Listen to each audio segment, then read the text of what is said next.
Good to go. All right, I call this meeting to order at 1:01 p.m. on May 25th, 2023. Pursuant to ARS 38-431.02, notice is hereby given to members of the commission and to the general public that at this regular meeting, the commission may vote to go into executive session, which will not be open to the public, for legal advice and discussion with the city's attorneys for legal advice on any item listed on the following agenda pursuant to ARS 38-431.0383. And with that, Adriana, can we do a roll call? Absolutely. Eric Davis. Here. Tyler Denham. Here. Karen Flores. Here. Sandy Flores. Jackie Kellogg.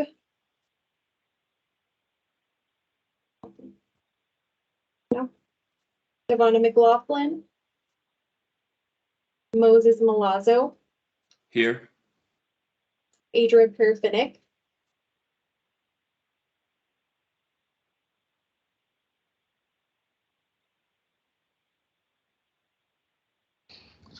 Okay. Rebecca Pierce. Here. Ross Schaefer. Here. Glenn Slivers. Here. Sean Slauson. Here. Amy Zaroya. Here. Jackie Kellogg. Here. And Adria, you said here, right? Can you hear me? We can hear you, Jackie. Adria, we'll come back to Adria.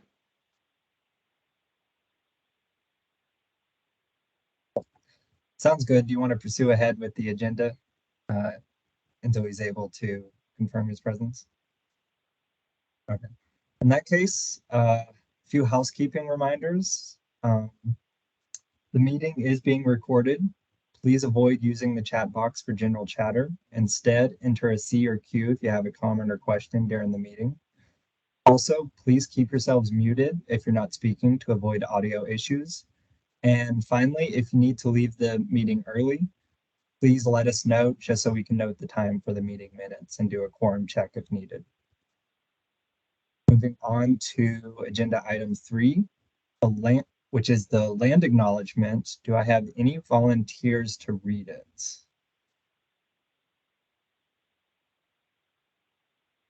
I can read it if you want. This is Haley.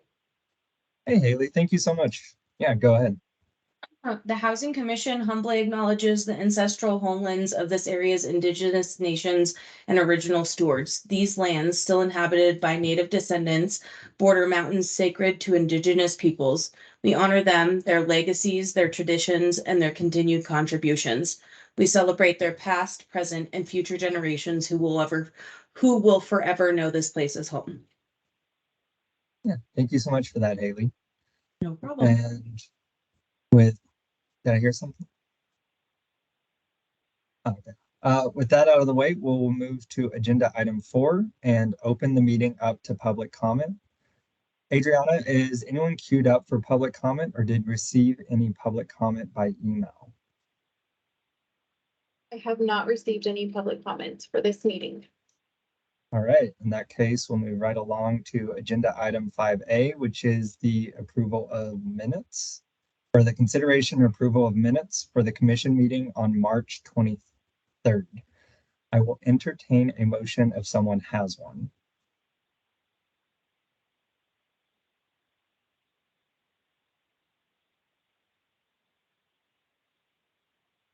This is Sean. I'll move to approve the minutes from March 23rd. Thank you, Sean. Do we have a second to Sean's motion? This is Moses. I'll second. All right, we have a motion by Sean, seconded by Moses to approve the March 23rd minutes. Is there any discussion? If no discussion, all in favor, please say aye. Aye. Aye. Aye. Aye. Aye. Any opposed?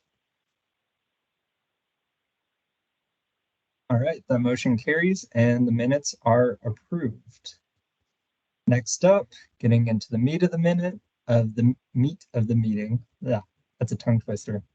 Agenda item 6A, establishment of an informal working group for the bond-funded rental incentive program. And to kick that off, we have a presentation from Jennifer Michelson, the city's housing analyst. Jennifer, feel free to take over. Tyler, you. before we let Jen go, sorry, Go ahead. can we check and make sure that Adra voted on those minutes? Adra?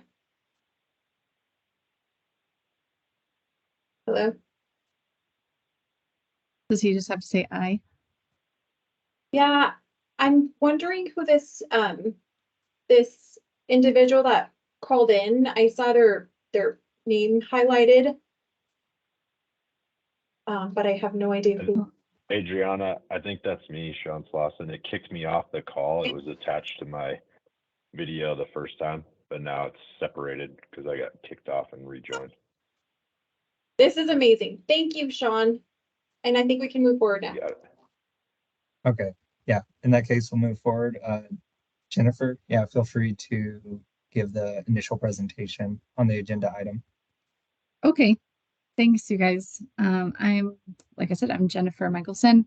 I'll be walking us through this. It's actually pretty short, which is a good thing. Let me just share I'll do the save the bandwidth and everything, take my camera off, and I'll share my screen.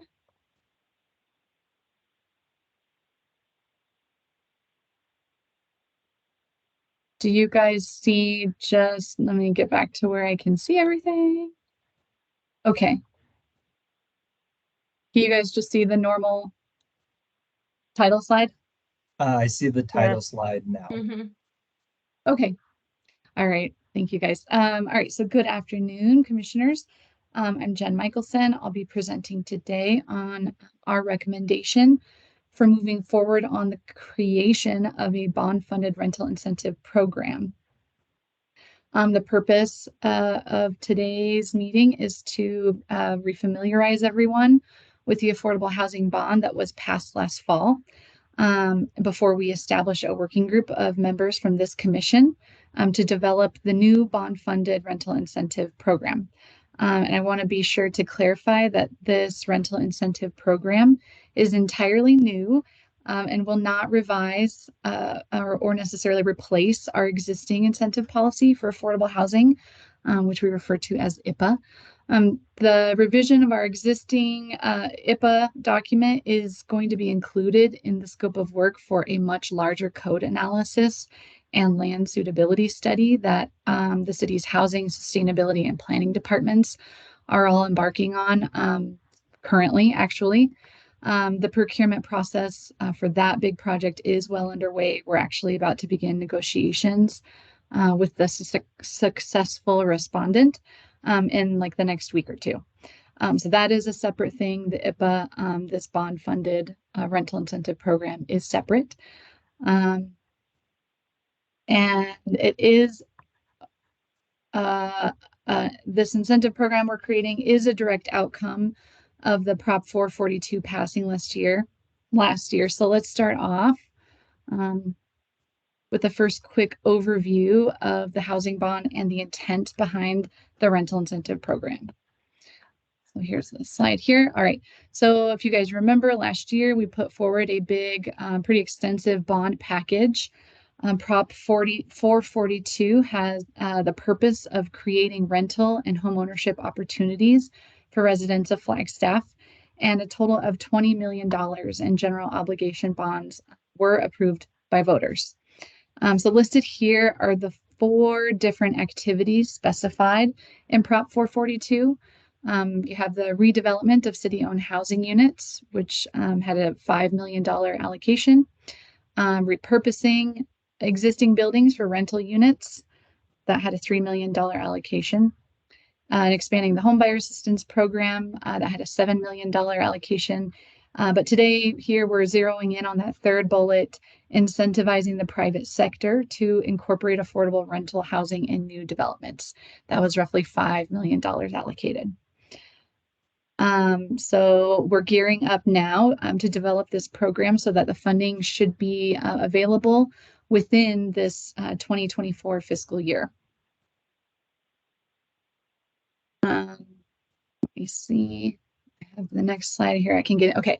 I want to share that the only references, or I guess I want to emphasize, the only references we have to go off of to guide the creation of these bond-funded programs, all of them, are the approved ballot language and the very helpful voter information pamphlet. So if you guys remember receiving that pamphlet, the booklet in the mail, it included lots of facts that explain the need behind each of the propositions and the activities involved. There was language in the pamphlet that educated voters really on how the bond funds could be used to pay for activities across the 4 affordable housing project categories that I just mentioned on that other slide. And I think it's important to read some language verbatim. I think Sarah Dar would appreciate that. Kind of helps us wrap our head around what sort of activities the bond funds can actually be used to pay for. So this language here, it says, this was from the voter information packet, says the bonds may be issued in one or more series, will not mature more than 20 years from the date or dates of their issue, will bear interest at a rate or rates not to exceed 10% per annum, and will have such other provisions as are approved by the City Council.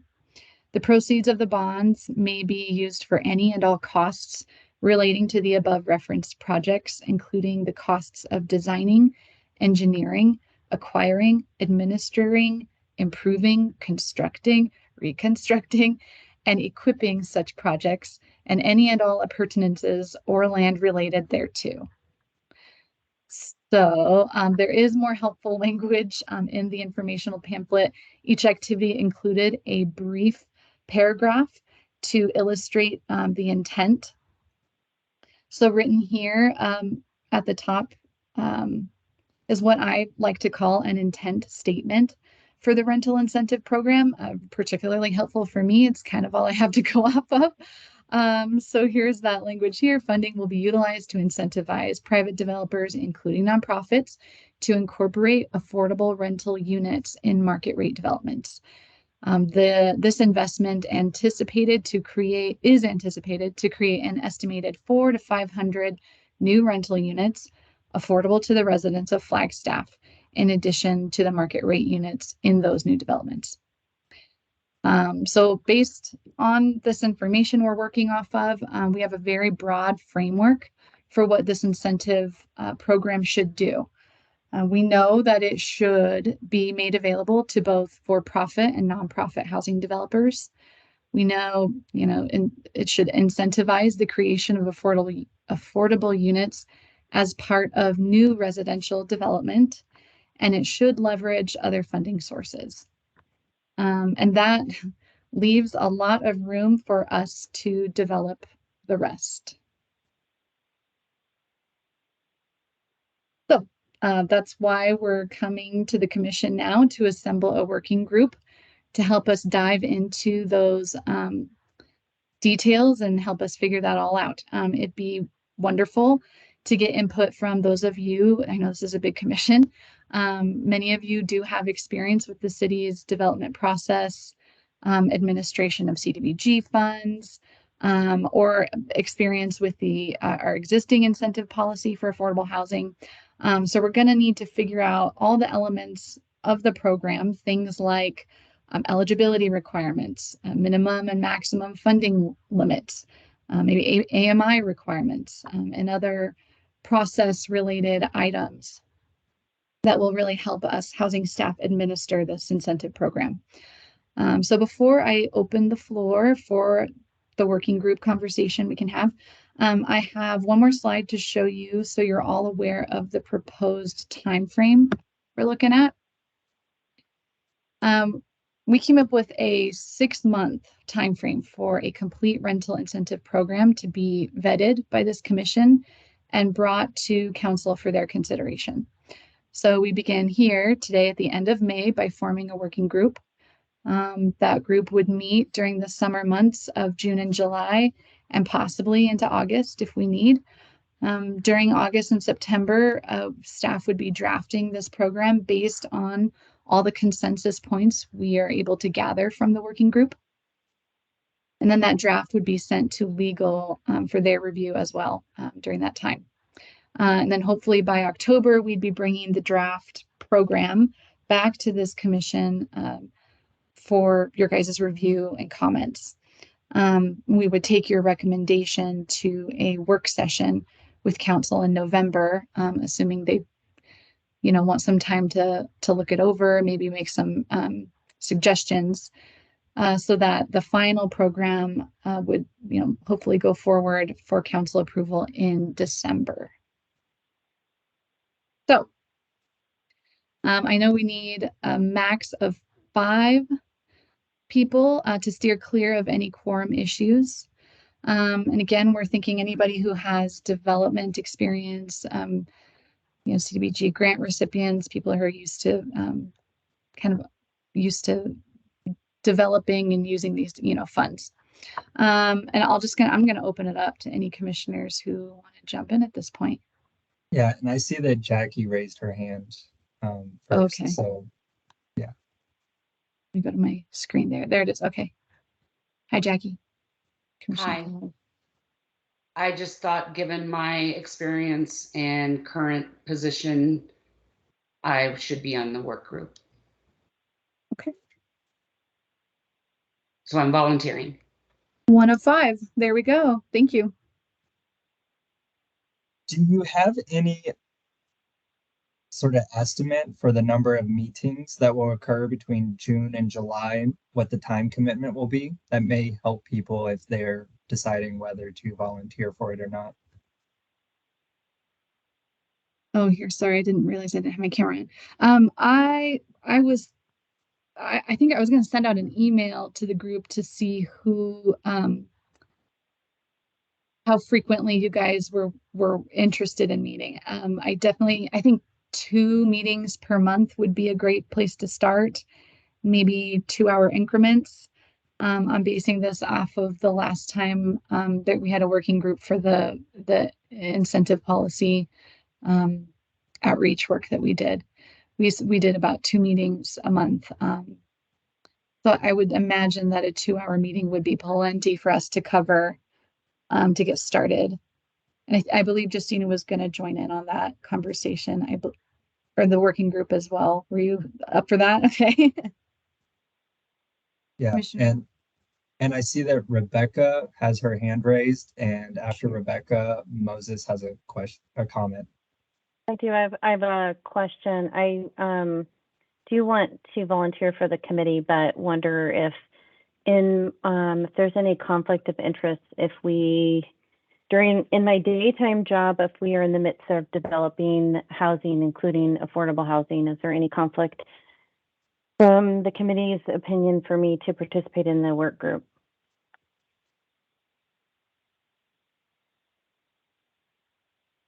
I'll tackle that one, Jen. I don't believe so, Rebecca, especially because the work group is going to make a recommendation to the entire commission. Then the entire commission will make a recommendation to city council. And so I feel like there's enough distance there. And you're one of a few very important voices, but it's a joint effort. Yep, then I would like to volunteer for the work group. Thank you. Thank you.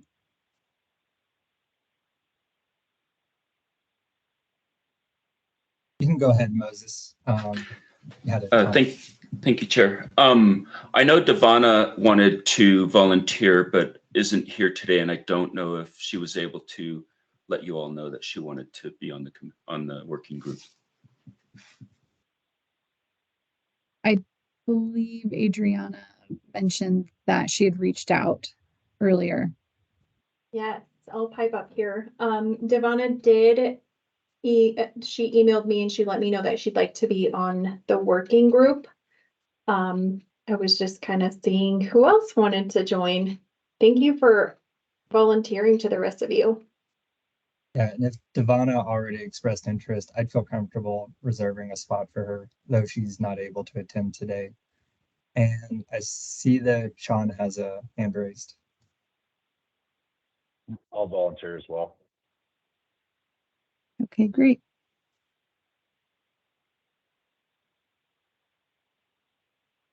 And I just want to check, we've got experience from nonprofit, we've got perspectives from nonprofit and market rate developers so far.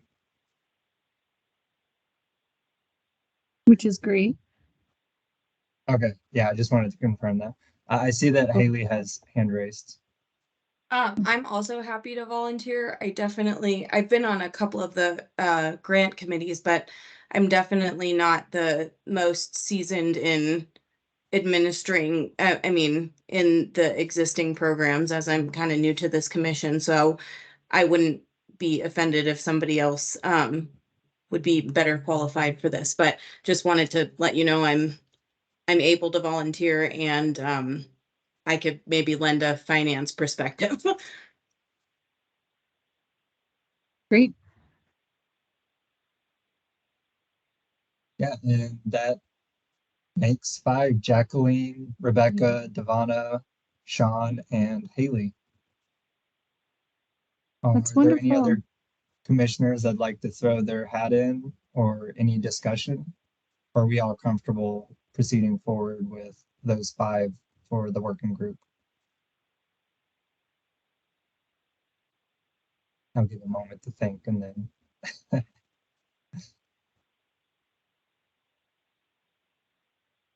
Okay, in that case, Adriana, do we need to make a motion assigning those commissioners to the working group, an official motion? No, this is a very informal working group. So as far as I know, no. Christina, feel free to pipe up if you feel differently.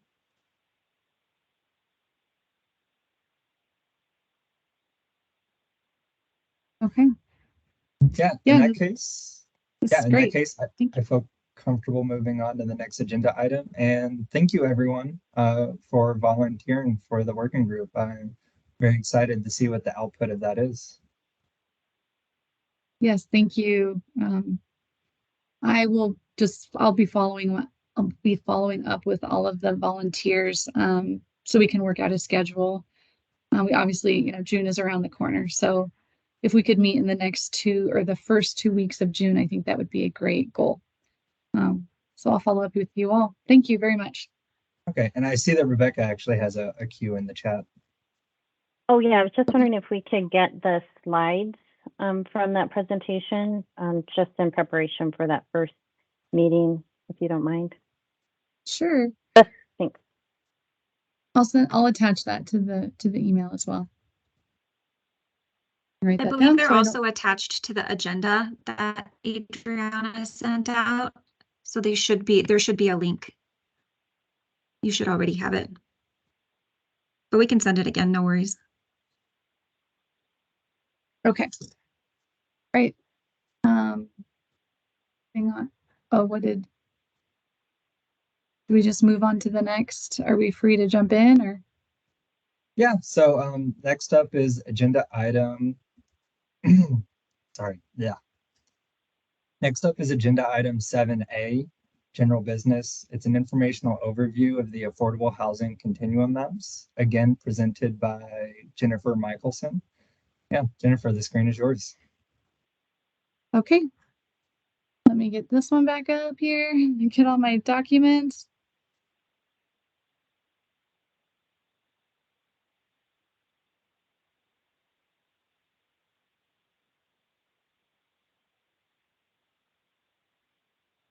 Share. There. Okay.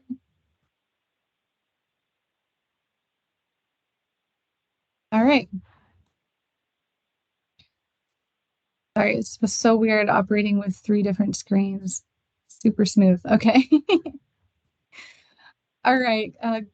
Good afternoon, commissioners. My name is Jen Michelson. I'm presenting today on a new mapping tool developed over this last year. It's been a year. I'll review a little bit of the history of how this mapping project came to be, and we'll provide a quick walkthrough of the maps with you. I'd like just to get through all the slides first, and maybe do questions at the end. I think it should save some time that way. So I do have a final slide for questions. Okay. You can see that next slide, right? Okay. So I'd really like to give a little bit of historical context that I've had with past mapping projects at the city, because they have really informed my approach with this latest project. And also, of course, it really helps having awesome GIS staff at the city who can help and have the technical know-how to work with this technology. But since I've been in housing, I've participated in several mapping efforts. And the purpose is usually to facilitate some sort of conversation with council or the public for like a planning effort or just a current topic. And they may or may not be maintained in the long term. Each of these maps, they can be higher maintenance, I guess. It just takes some focus to remember to keep updating all the information because this data does change over time for sure. So here, this is a screenshot of a map I assisted with. We ended up calling it the Sites with Potential map. The real estate division took the lead on this a few years ago as they were working to inventory and get a better visual understanding of city-owned property. So the purpose was to provide basic information about all of the city properties that were deemed developable.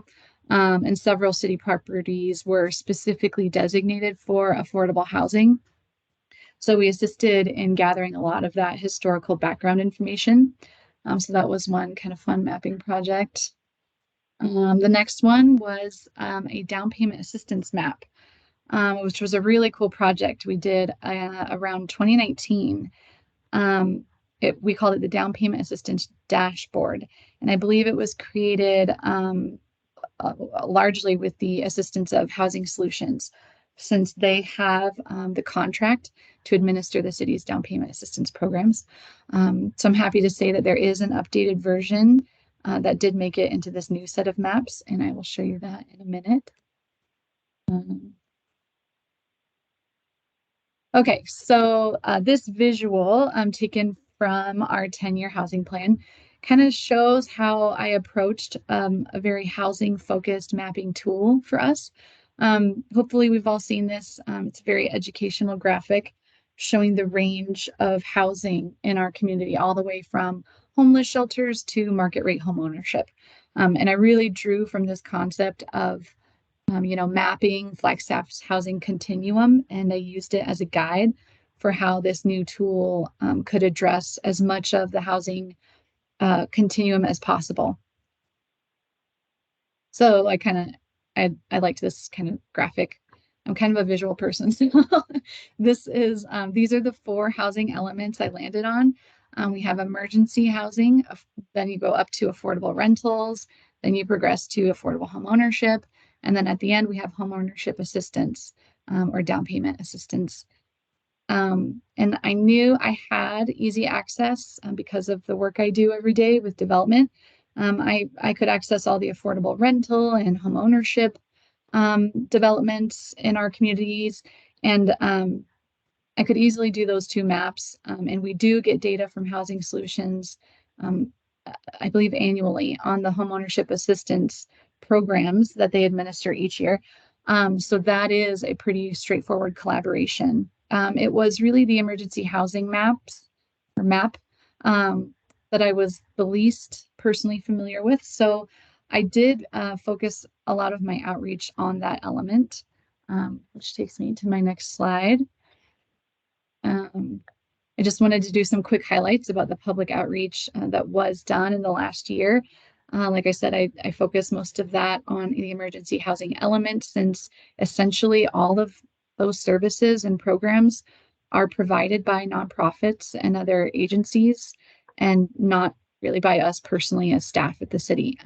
So I was able to collect a lot of the initial data from a very helpful spreadsheet that Leah Bloom developed initially during her work on the housing plan. So I took that, I verified it, and I added a lot more to it, hopefully, by doing phone interviews with a lot of providers. And most of the feedback really involved protecting the location of certain sites, maintaining privacy for people, while of course other locations, they really wanted to be very visible and findable. So just navigating those differences depending on the program, that kind of a thing. And I did take this this map project to the March Continuum of Care meeting, where I did a quick demonstration of the maps, and I asked questions like if they agreed, with some definitions I had developed for emergency housing to kind of categorize the map in a certain way.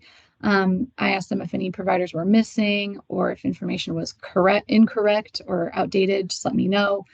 And if providers were comfortable with the way their programs were described on the map. So, and I also actually asked if anything should be taken off, because I'm always very sensitive to things like they should not be public, if they should.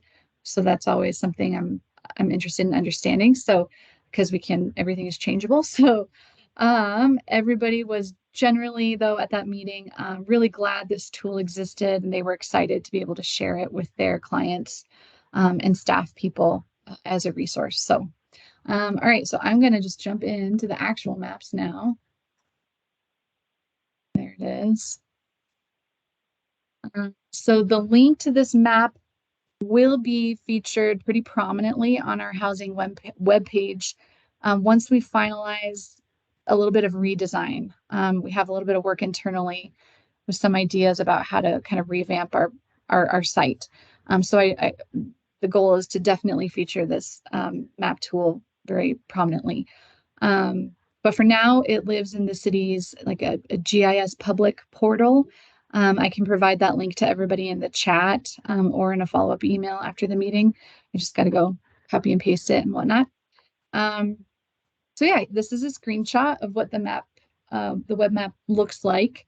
And before I click the link for a little tour, I'd like to point out the 4 tabs toward the top of the screen right here. Emergency housing, affordable rental, home ownership assistance, and ownership. Those were switched around anyway. So yeah, each tab is its own map. So you can click on each tab. And I'm going to walk us through these fairly quickly because I know this level of detail can be kind of overwhelming over a meeting like this. And it's really hard to see on a shared screen, I realize. So hopefully you're all patient as I walk through quickly each tab, but I do want you guys to be able to see it. So yeah, I definitely encourage you to all peruse these maps in your own time. Click this link.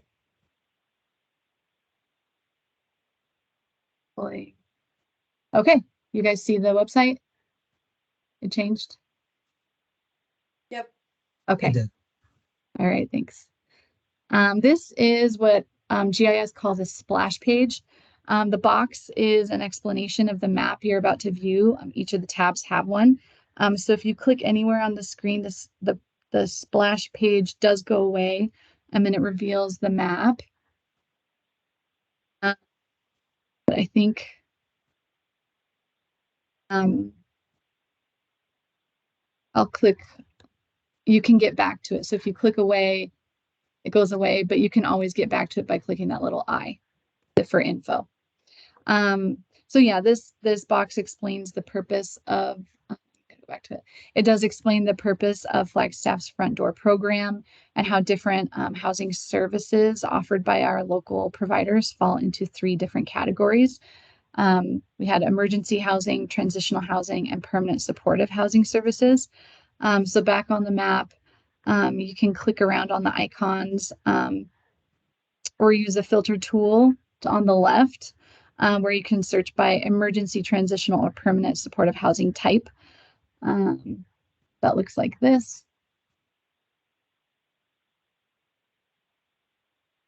So let me just try permanent supportive housing. And these are the 4 properties that have that label. I think they're all private, honestly, so it might not be the greatest. They don't really show up on the map if you can see that, but each one does have a little info box about eligibility requirements and that kind of a thing. So I can go back and do one more. I'm going to do the front door intake locations so you can see how the 2 places show up. Should. So yeah, like I said, it's kind of small. It's a little hard to see the detail, but if you click on the little the house icon, it talks to you about the front door programs, hours, location, contact information. And here's the other one. Okay. So let me see if I forgot anything else I was going to try to say. Okay, that was everything. I'm going to hop to the affordable rental page. And again, there's the splash page to help kind of orient the viewer to the content. And if you click off the map, again, you can see where all the various affordable rental units are located in Flagstaff. It makes me really excited because it kind of looks like a lot. But yeah, so to distinguish the existing developments from future developments, we put a yellow outline around those properties. So for example, Elkwood is an apartment complex under construction that agreed to provide affordable rental units. Where are they? They're at 4th Street. There it is. So as you click on that little icon, Elkwood pops up. You can see information about that development and that it's coming in the future. So I will keep us moving to the affordable home ownership map.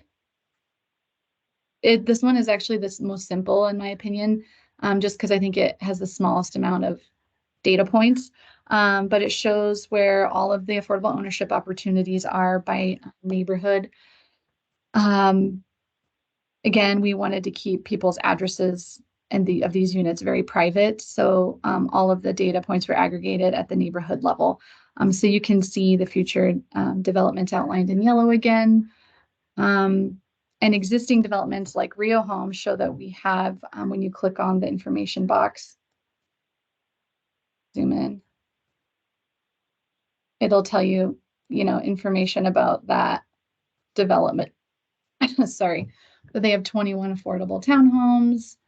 It's an existing program, and it says who the provider is. That's our Flagstaff Affordable Homeownership Program. I think that was, and I also wanted to say for this one, you will also see as providers that we have Habitat for Humanity on here and Townsite Historic Community Land Trust. They're also featured on this map, so it's not just the city's program. Yeah, let's move to the last one here, homeownership assistance. Last thing on the continuum. It shows the concentration of down payment assistance by neighborhood.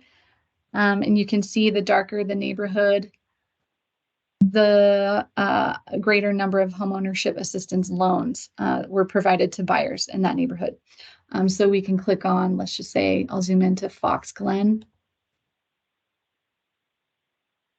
There we go. And that little information box pops up. Hopefully you guys can see these.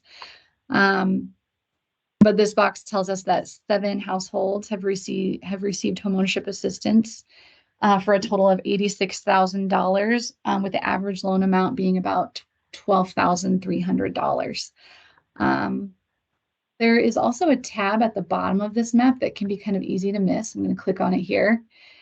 And it does show the total amount of total dollar amount in assistance spent by year since 2012. So you can kind of see how it goes up and down, seeing what the market's doing. Look how crazy. And then you can see here where the drop off is, where the market has been so out of reach for people. So, okay, I'm going to minimize this. That concludes the tour of the maps. I'm going to get back to this last slide, which I think is really important. Actually, I wanted to make sure to emphasize this information about the intent and the vision going forward. So yeah, I didn't want this map to be showing only City of Flagstaff programs because our housing plan contains a lot of different goals and strategies that are intended to be achieved with the help of our entire community. We have many, many partners who work on important housing issues in Flagstaff. So this map is really intended to highlight all the awesome work our partners do every day across the housing continuum. So every one of our housing focused organizations is pretty specialized and provides unique services. So it really deserves to be collected and displayed in some way. That was sort of like central for everybody. So that the public can see what is being accomplished over time. And that's kind of where I came up with this goal of, we have a goal for these maps. It helps us answer the question of, where affordable housing investment is happening in our community. I think that's really important to be able to display that visually for people. And they are, like these maps, they really are a good example of what a living document is to me. And they will evolve over time. I can imagine some adjustments being made just based on feedback from the public, our housing partners, this commission, just from being used more over time. And the maps really aren't intended to be static and like finished and final, So I just wanted to make sure to relay that kind of concept. So as we push forward for the next 10 years, implementing the goals and strategies of the 10-year housing plan, we will be routinely updating these maps. Sorry, phone call. So yeah, we will be, periodically throughout the year, updating these maps so that they're as current as, feasibly possible, as we, do our data tracking for the 10-year housing plan as well. So we're really showing that progress somewhere. So, and, frankly, we may see new mapping needs arise with, as we expend bond funds. Just kind of an idea. It might be an interesting way to show progress or how programs evolve over time through a map. So that's kind of something for us to think about going forward as well. All right, that is it. And I'd specifically like to thank Kelsey Huntoft. She's a GIS analyst at the city. She worked on this project pretty extensively with me for like a year now. We started last May. So a little shout out to her. So yeah, I can take any questions anybody might have. Comments? Yeah, really amazing work. I do want to interrupt for a second though. Adriana, can we do a check-in with Adra? That's kind of been a lingering question since the beginning of the meeting. Yeah, I guess I'll just ask if Adra is present.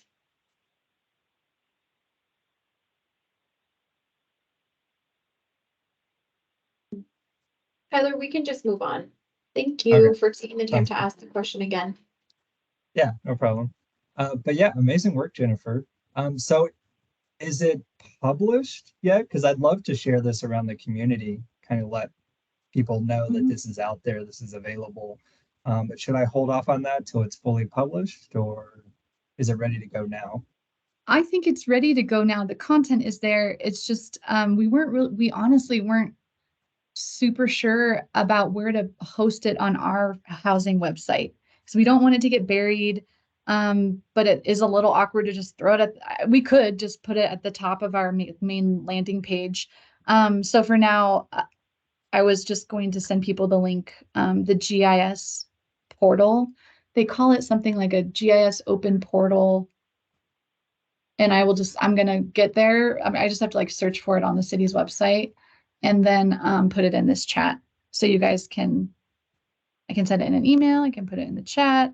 But it is presently hosted on the GIS website. Oh my gosh, Justina or Adriana did it. Yeah. I was didn't gonna know that direct you- everyone to that. I didn't know she knew where it was. Okay, thank you. Yeah, I think, and let me click on that because I think it takes you to like a little menu where you have to know the name of the map. It's the housing, mapping the housing continuum map.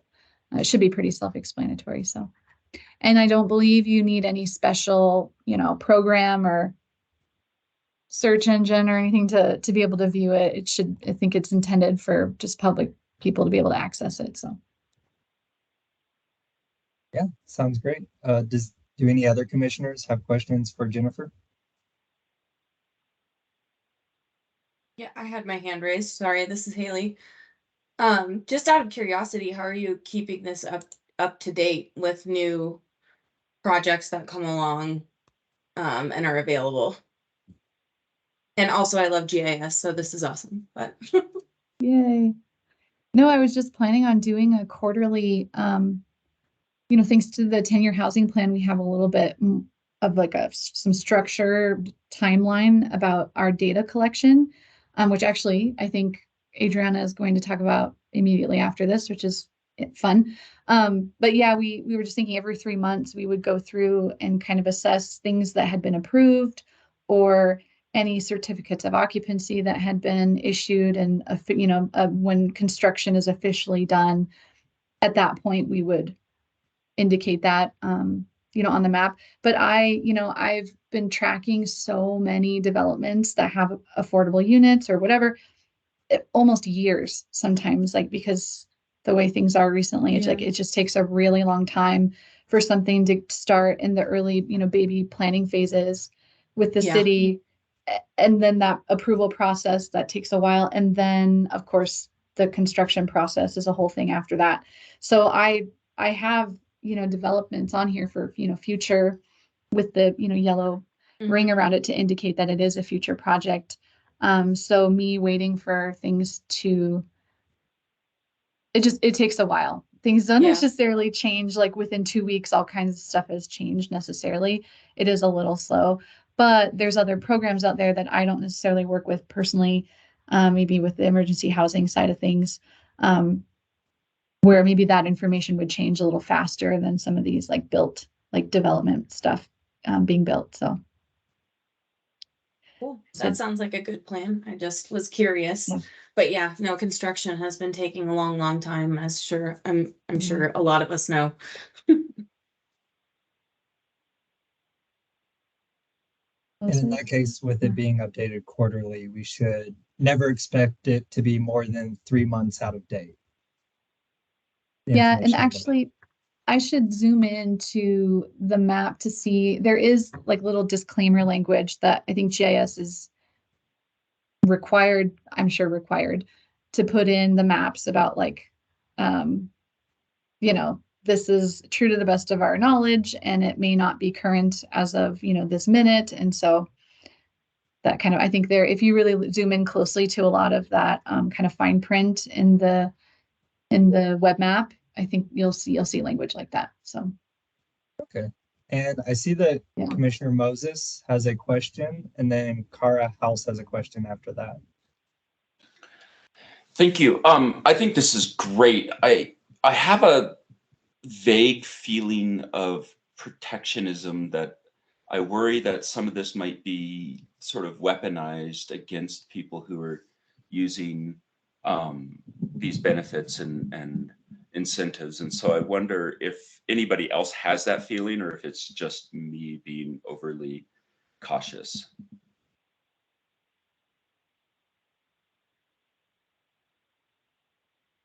Do you Sounds like it's clarify a little bit I just what you mean?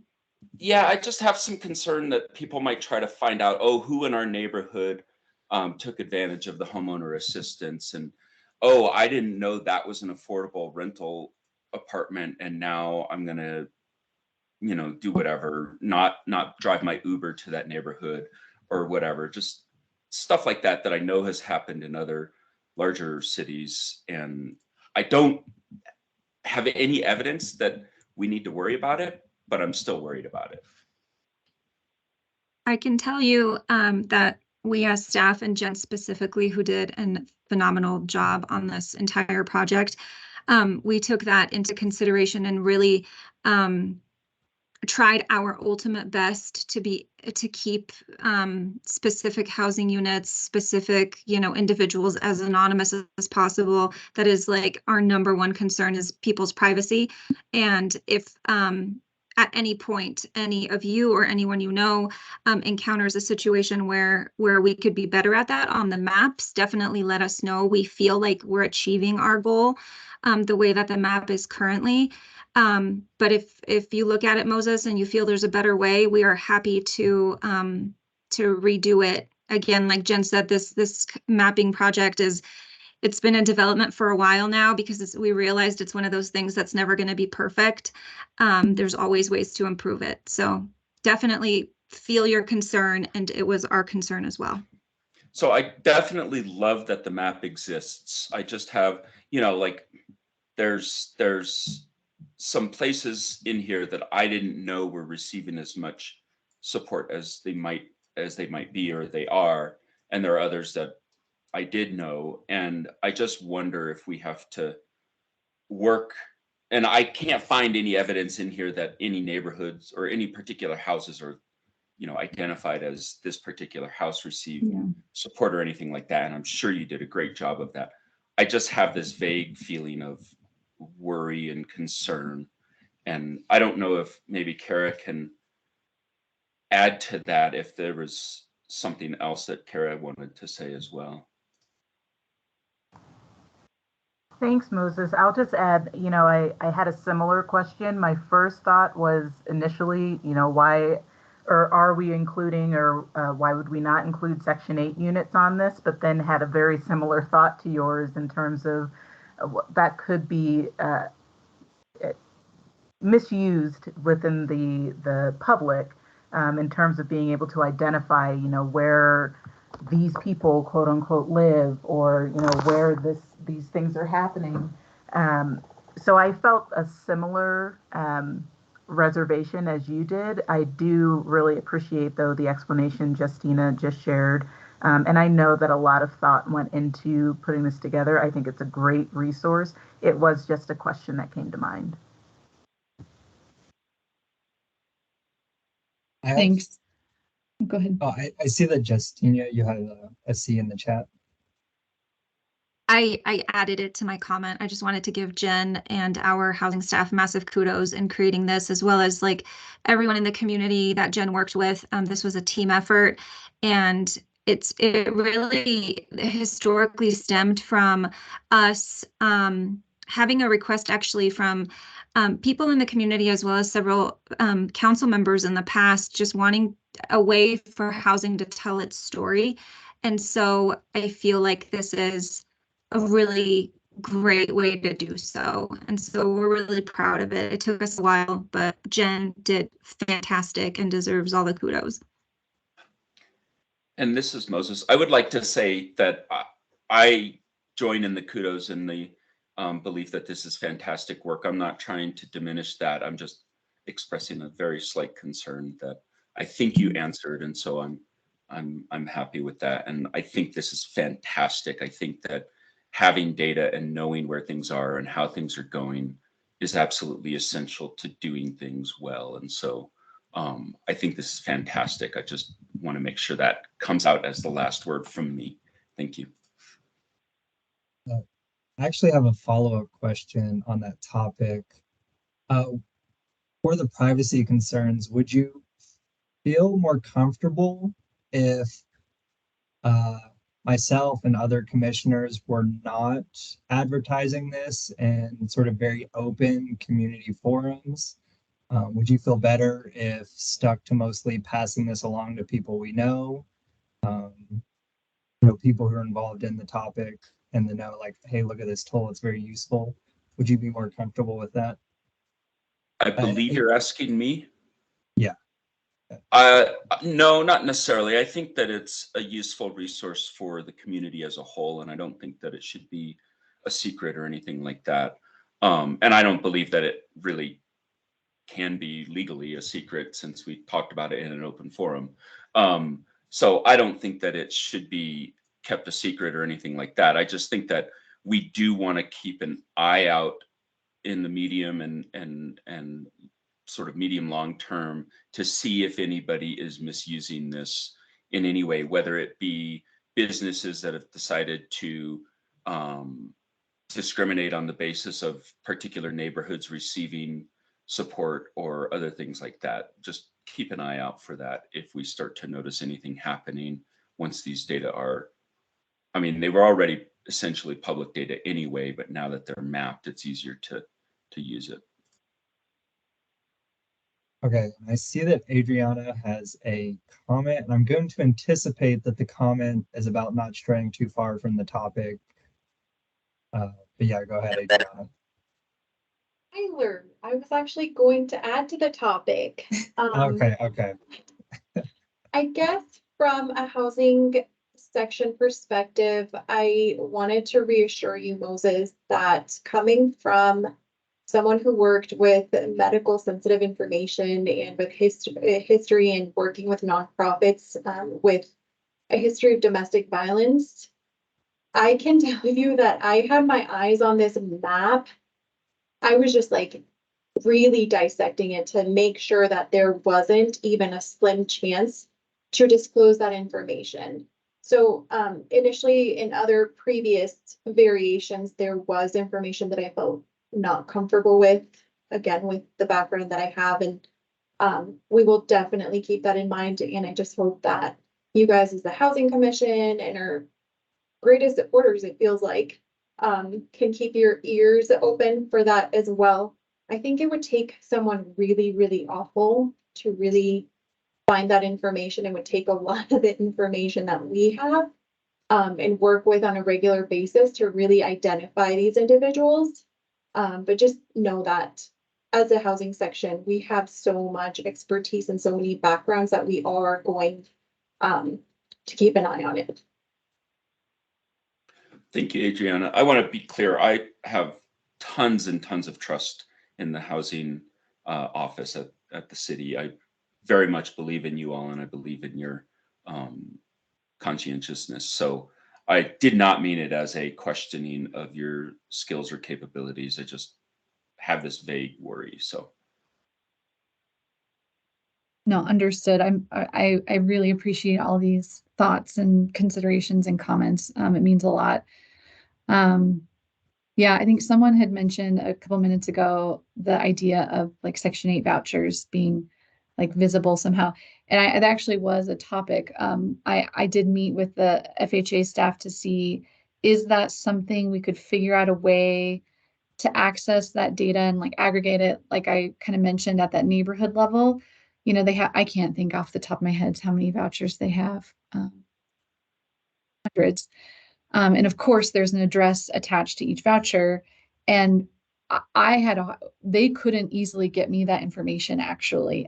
So our conversation of like kind of an exploratory conversation I had with staff stopped really early because they were just like getting that information compiled in a way that was usable to me was really not simple or easy, and they frankly didn't have time for it. So I don't know if that is something we could look into in the future to see the value of that. I don't know. And I'm reminded of some like additional context here. Over a year ago, it was in the middle of the pandemic at some point early in the pandemic, I had a great conversation with Sarah Dector, our region, long-range planning manager, as she was gearing up for the latest regional plan update process that they are in right now. She was saying how great it would be. She really kind of planted a lot of the seeds for this. So I do thank for her for kind of, kickstarting this big project. She was just saying, how great would it be if we had this like map tool to show the community where affordable housing is and where it isn't. As we're having these policy conversations about the regional plan update, and maybe is that a helpful tool to help direct, goals or direct money to certain places, So she's a very analytical person. She has such a brain for, data. So I kind of ran with that idea. I have not used, I haven't really met with her on this map. I'd be very curious to see what she thinks about using this in some way for the regional plan update work. I should say public outreach work that she will need to do with the public. Probably later this year. I'm not quite sure what her time frame is, but that's such a big endeavor, and housing has become a bigger topic than it ever has been, I think, locally here. So those conversations about policy with the regional plan update, I think, are going to be really critical. And these maps may be very helpful in that, or maybe we could shift them around a little bit for her purposes. So I'm very kind of excited to see where that might go as well, as far as being useful and to try to make decisions and, using data to make decisions. So I can be done on, but I really appreciate everybody's thoughts and topics. And please feel free to email me if you have any suggestions or concerns. Yeah, will do. Pretty good. And summary, great work and greatly Thank you. appreciated.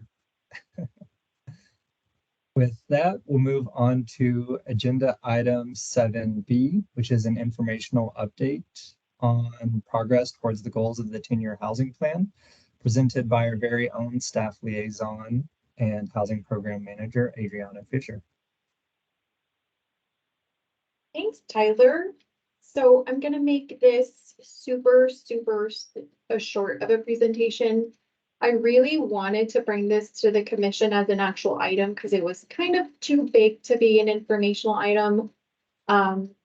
So with that, I'm going to do what Jen did and take off my camera again.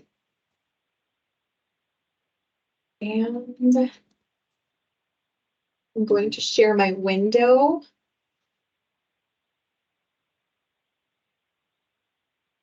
Okay. Screen is visible. Awesome. Trying to fidget with my screens here. So I'd like to take a few minutes to talk with you about the recently updated 10-year housing plan progress graphic. As we indicated in the 2022 progress report, which can be found if you go to residents, affordable housing, and if you go to 10-year housing plan, everything 10-year housing plan related is in this little tab to the left. So residents, affordable housing, 10-year housing plan. And I'm going to make it a point to open this because we use this graphic in a slightly different color in the 2022 progress report. The graphic, we stated that this specific graphic was going to be used to report on the progress made toward the overarching goal of the plan. As you can see, the overarching goal is to reduce the current affordable housing need in our community by half over the next 10 years, right? Can you guys see this? Is it a little small? Can I blow it up a little bit? Is that better? That's a bit better, the zoom. Good. Awesome. So element 1 is to impact 6,000 low to moderate income Flagstaff residents through a combination of unit creation or subsidy provision. And then element 2 basically is addressed under market rate units and affordable rate units. And the goal is to create or preserve 7,976 housing units by 2031 with a minimum of 10% of them being affordable. So basically this number was broken down in these two little categories in this graphic. So I'm going to scroll down a tiny bit and blow this up a tiny bit. Where you see residents impacted, we outlined exactly what this is going to mean long term. This is going to be the number of households or residents that received a subsidy during the reporting period. Market rate units are going to be the number of delivered market rate units. So that's completely finished. And we have a report that we can pull that shows us that information. It's called the Building Finals Report. And then we also have, with the building finals report, the ability to pull the affordable units that were finalized through a building inspection. And then we have committed affordable units, which is what Jen was talking about earlier when she was talking about how she's been tracking these for a really long time. It really does take forever sometimes. So now that we addressed the key, I want to back it up a little bit and go to the overarching goal progress. I wanted to show you where this is located so that you can access it, and you can bookmark it and just be able to look at it on a quarterly basis. This was just updated last month to include January through March data. So as you can see, Tyler, tell me if this is too small, okay? We were able to impact 17 residents, 206 market rate units that were created or preserved. Our goal was 7,178, and then 36 were actually built of the affordable units of the 798 goal. 9 are committed, but not shown in the graphic because we think that's not really accurate information to include it when they're not really built. So with that, I want to take a brief second to thank Chair Denham for helping us create this beautiful tracking spreadsheet that will be able to just help us track this data and easily feed it into the graphic. But really it's so that staff can keep our sanity. So thank you, Tyler. I super appreciate your help with that. And that's pretty much all I had on this super short topic. Anybody have any comments or questions?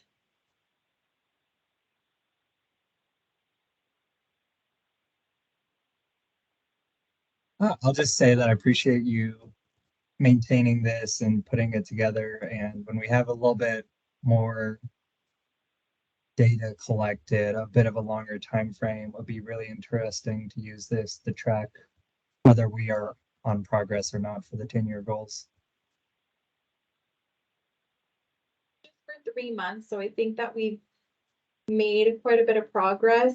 I'm gonna go ahead and plug this link into the chat as well so that again, you can view that information. This will also be included in the next progress report for the 10-year housing plan, but it will be updated on a quarterly basis as well.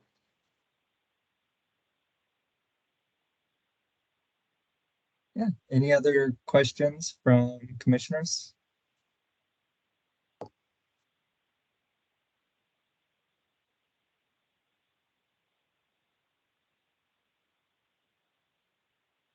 Awesome, Yes. thank you, everybody. Yeah, thank you so much, Adriana. In that case, we'll move right along to agenda item 8A, which is an update from a Housing Authority Liaison. Commissioner Moses, do you have any updates for us? Yeah, we last met, if I remember correctly, it was March 20th, maybe? Is that right? Anyway, yeah, we, March 20th, we voted to approve the 1-year plan as put forth by the Housing Authority, City's Housing Authority managers. And that was the main action item that we had, was reading of and adoption of the annual plan. Is Sarah on today? Oh, okay. So No, that was our main. Sarah's off, sorry. No worries. That was our main activity. We also had a report of some recent staff changes at the Housing Authority, but that was it. Okay, yeah, thank you for the update. Next up is item 8P, which is updates from housing commissioners and other informational items. So commissioners, anyone have any updates to give? Anything they would like to discuss?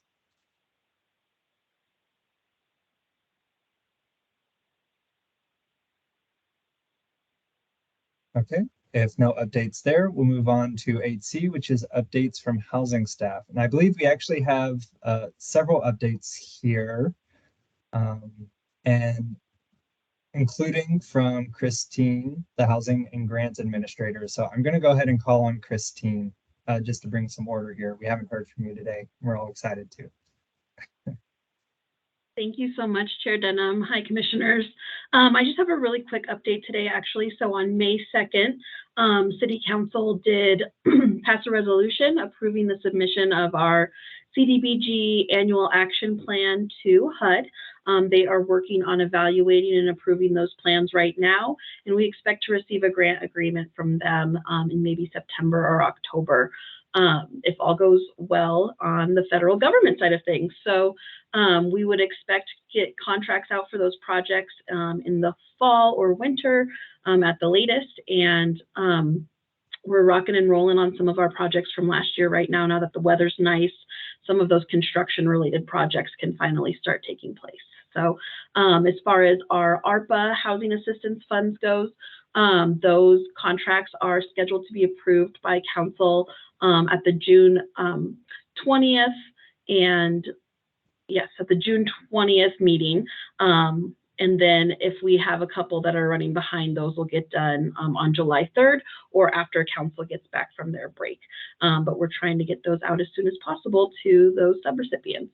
Lastly, we do have a notice of funding availability that will be coming up in the next couple of months. That's for the last bit of ARPA funds for victim service providers.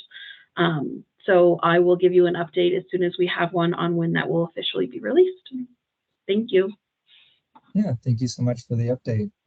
And I believe Jennifer also has an update for us. Yes, what was my notes here? The AMI, the 2023 AMI area median income limits were released last Wednesday, I believe. So I sent out to the continuum of care those income limits for federally funded programs. Mostly those are up to 80%. And this week I was working on the higher income limits for our ownership program. So I'm going to coordinate with Marissa on the newsletter, the June newsletter that she's going to release next week. And we'll have the income limit tables put in that newsletter. So watch for that. And if you would like me to email you a table, just let me know. If you want to have like a PDF of it or something, I can get it to you. I would appreciate that. I've used the 2022 AMI limits in quite a few places, so 2023 would be appreciated. Yeah, yeah. I just wanted to let everybody know that the median family income for a household of 4 HUD determined was this year was $105,100. So that's a pretty substantial increase from last year. It was like 86,000. So that bump up really helps. Well, I mean, we'll see, but it helps, with people qualifying for, eligibility for down payment assistance and our affordable ownership programs. So you just need a lot more income these days. So, and people are earning more income. So that is finally starting to be reflected in our AMI numbers. So that's a good thing. So yeah, watch for those in the newsletter. And then the other little piece update I had was that the second starter home, Habitat for Humanity starter home, is being built right now on South O'Leary and Southside. You can see it right there on Butler. So we're really excited about that. I think the goal date for completion is September. So they'll work this whole summer on that. And then that pilot program on that piece of city property will be done when that's complete. So pretty exciting. And that's it for me. Yeah, thank you so much. And finally, I believe, Adriana, you have an update for us as well. Yes, I have a few updates pretty quick. The first one is I'm going to be sending out a survey to you all in the next week regarding your experience as commissioners. Well, it's not mandatory for you to fill it out. It'll really help us gauge how things are going from your perspective. The most important thing that is really important to not only me as a person, but to us as a housing commission is to actually make changes if changes are necessary. Please, please, please fill it out and be as honest and open as you can about it. The second update I have is 5 seats are expiring in September. Brings me back to last year when we had 5 expiring seats as well. So far I've heard of only 1 seat that is not going to reapply. So if you're planning on reapplying, please do so before August 11th to be considered to be reappointed by council at the late August meeting. You'll see some marketing in the next few months, and that's not because we don't want to keep you here. And I would love it if everybody reapplied. We have such a great group, but we also want to make sure that if anybody decides to not reapply, we have enough applications to have a full commission. And then the last update is I want to give a huge shout out to Commissioner Zoroya. She participated in a boards and commission marketing video that maybe you may have seen it. In collaboration with the city clerk's office. She did such a fantastic job just speaking on her experiences with the housing commission and just basically just being the change. I was so inspired. So great job, Haley. Thank you. That's pretty much all I've got. Yeah, thank you for those updates. And yeah, I'll be sure to respond to that survey when it goes out. And that's all the agenda items. So yeah, feel comfortable closing. If I go ahead and close out the meeting, Adriana? Yeah, unless any other staff members have any other updates. I'll give a quick 15-second pause.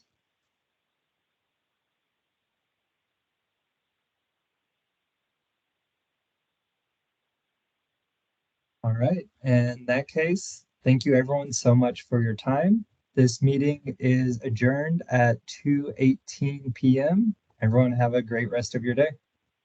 Thank you.